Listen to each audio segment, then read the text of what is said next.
Why do we say we trust God, yet still hold on to control? Why do we claim to put him first, yet our decisions are ruled by fear, worry, and self-preservation?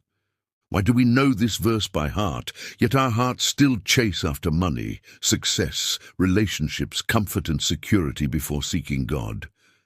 Because the truth is, there's a war inside of us, a war between faith and fear, a war between trusting God and trusting ourselves, a war between seeking God's kingdom and seeking our own comfort. And this is exactly what Jesus was addressing. Why is it so hard to seek God first?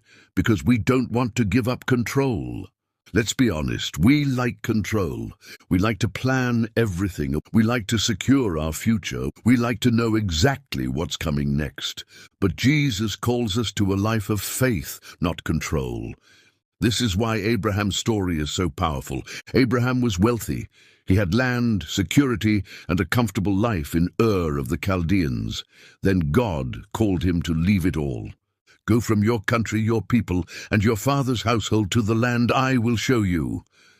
Genesis 12:1. Notice something. God didn't even tell him where he was going. Can you imagine? What if God told you right now, leave your house, quit your job, sell everything, start walking. I'll show you the destination later. Would you do it? That's what Abraham had to decide. Would he trust God first or cling to control? And here's what's amazing. When he stepped out in faith, God provided everything. God gave him land. God made him wealthy beyond imagination. God gave him a son when it was impossible. And most importantly, God made him the father of a nation. Why? Because Abraham sought the kingdom of God first. But here's the thing. Most people don't live like Abraham. Most people live like King Saul. Saul was given the kingdom of Israel, but instead of trusting God, he tried to control everything himself. He feared losing power, so he disobeyed God's commands. 1 Samuel 15:9. He feared the people, so he made decisions based on what they wanted. 1 Samuel 15:24. He feared the future, so he tried to force God's timing by offering a sacrifice himself instead of waiting for Samuel. 1 Samuel 13:8-14.